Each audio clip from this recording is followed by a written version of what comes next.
सबके प्रतापगढ़ के पावन धरती से नमस्ते प्रणाम करत ही। आप सबके नवरात्रि के एडवांस में बहुत बहुत शुभकामना और बधाइयाँ। आप सबके सामने एक बहुत प्यारा देवी गीत लेकर ही। आप लोग वह देवी गीत को सुनिया और कमेंट करके बताइए कि हमारा देवी गीत आप लोग के कैसन लगा। और हमारे चैनल ऋतुजा अवधि लोक गीत के सब्सक्राइब करब मत भूलिया और शेयर करब मत भूलिया लोग। धन्यवाद। जय माता दी। हे भौजी अंगना लिपाइला घरे अइहा भवानी। हे भौजी अंगना लिपाइला घरे अइहा भवानी। अइहा भवानी घरे अइहा भवानी। अइहा भवानी घरे अइहा भवानी। हे भौजी अंगना लिपाइला घरे अइहा भवानी। हे भौजी अंगना लिपाइला घरे अइहा भवानी। ऊंचा सिंहासन मैया मनहु न भावे। ऊंचा सिंहासन मैया मनहु न भावे। हे गोतिन चौका पुराइला घरे अइहा भवानी। हे गोतिन चौका पुराइला घरे अइहा भवानी। हे भौजी अंगना लिपाइला घरे अइहा भवानी। हे भौजी अंगना लिपाइला घरे अइहा भवानी।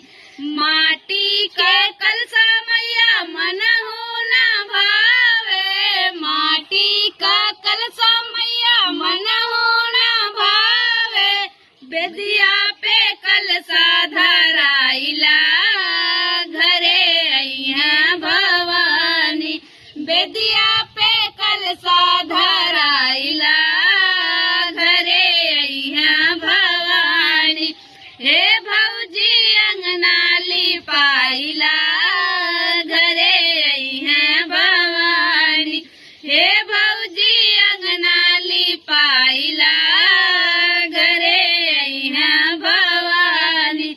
लाली चुनरिया मैया मनहु न भावे। लाली चुनरिया मैया मनहु न भावे। कलसा पे चुनरी धराइला घरे अइहा भवानी। कलसा पे चुनरी धराइला घरे अइहा भवानी। हे भौजी अंगना लिपाइला घरे अइहा भवानी। हे भौजी अंगना लिपाइला घरे अइहा भवानी। अड़हुल के हरवा मैया मनहु न भावे। भौजी अंगना लिपाइला घरे अइहा भवानी। हे भौजी अंगना लिपाइला घरे अइहा भवानी। अड़हुल के हरवा मैया मनहु न भावे। अड़हुल के हरवा मैया मनहु न भावे। कलसा पे हरवा चढ़ाइला घरे अइहा भवानी।